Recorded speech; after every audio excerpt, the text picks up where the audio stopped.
the ankles, and then creating some strength within some of your range. So let's see how it goes. I'm going to sit back a little bit.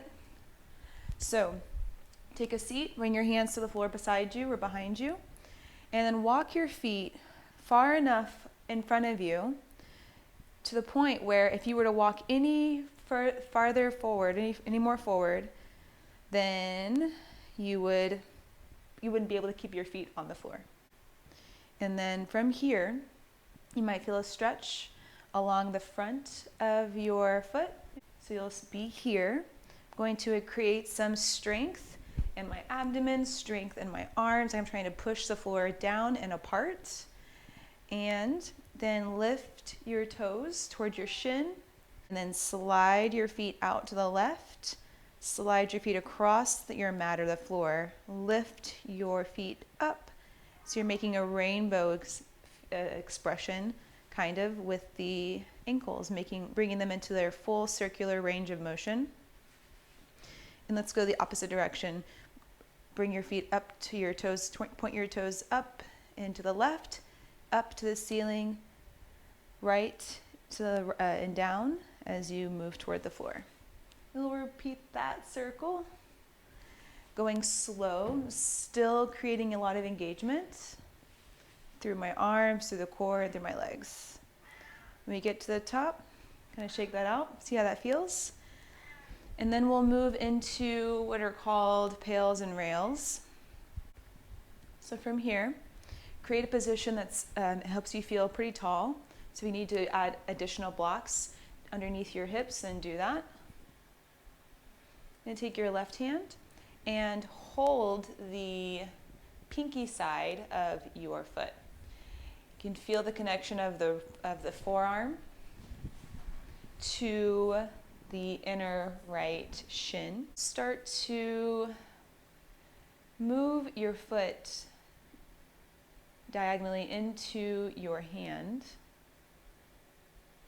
And you might start to feel some engagement, maybe along the inner right, the inside of the foot, maybe even a little bit of the shin, maybe a little bit of the hip.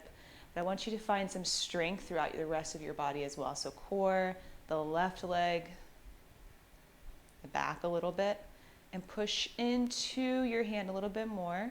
Going to ramp up the engagement so that you're really pushing into your hand without letting your hand move. And do that for 5, 4, 3, 2, 1, and then keeping your hand exactly where it is, move your foot away from your hand. Now notice that my shin didn't move. This is all ankle. Move your ankle away, move your foot away from the hand, as far away from the hand as you can. And we'll do that for 5, 4, 3, 2, and 1. My ankle is here, my foot's there, so I'm going to bring my hand to the foot now. And we're in a different range. I'm going to do the same thing. Start to take a deep breath in through your nose, and a deep breath out through your mouth. Deep breath in through your nose, and a deep breath out through your mouth. And now we'll repeat that. Start to ramp up the engagement.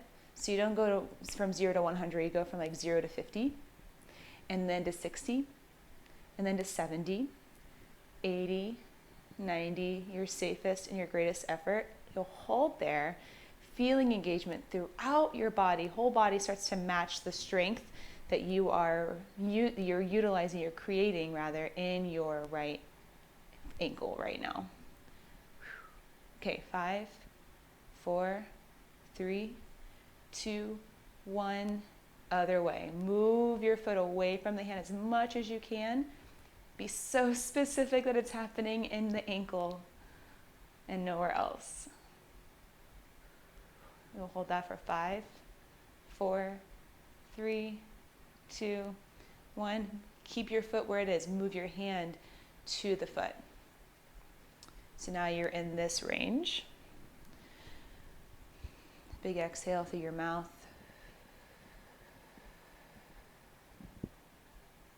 Inhale through your nose. Exhale through your mouth.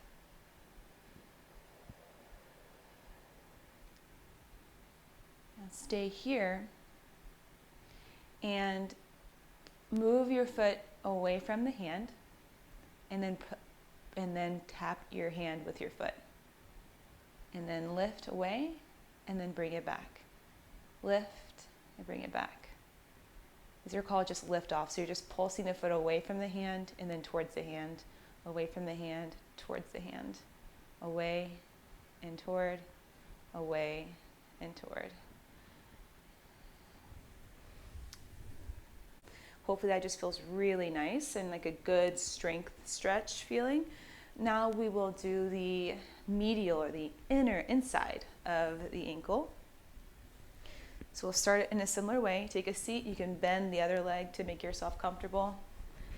Because if your seat isn't comfortable, then you can't focus as much on what you're strengthening. You may be worried more about like cramping the pelvis, in the front of the hips or something like that. So adjust as needed.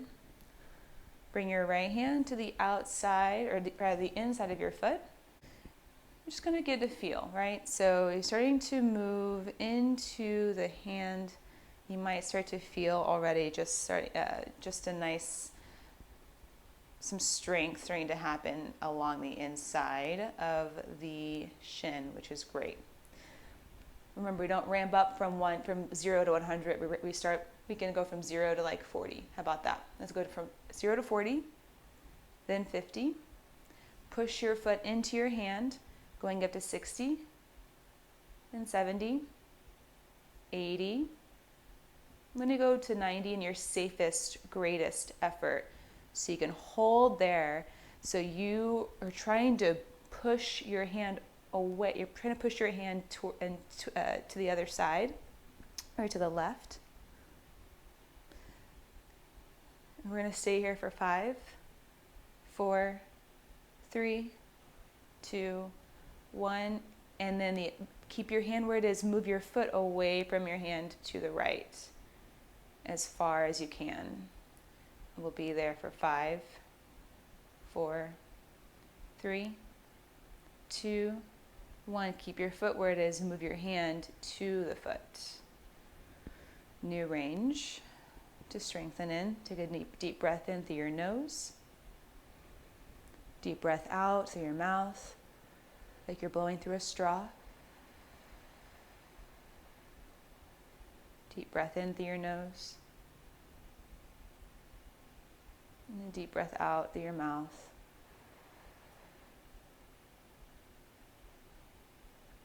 Let's do that again. So now you're in this different range. We're going to strengthen there.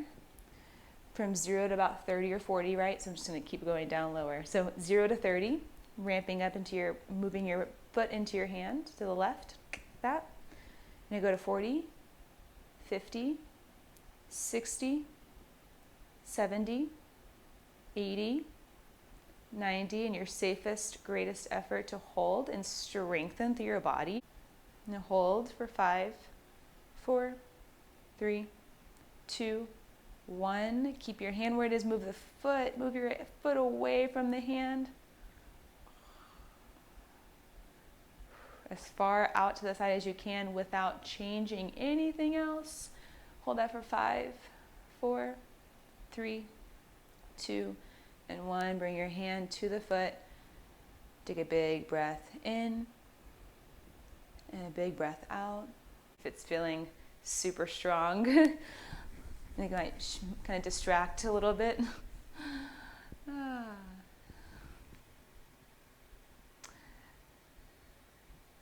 Let me know if you have any questions. I hope this was helpful.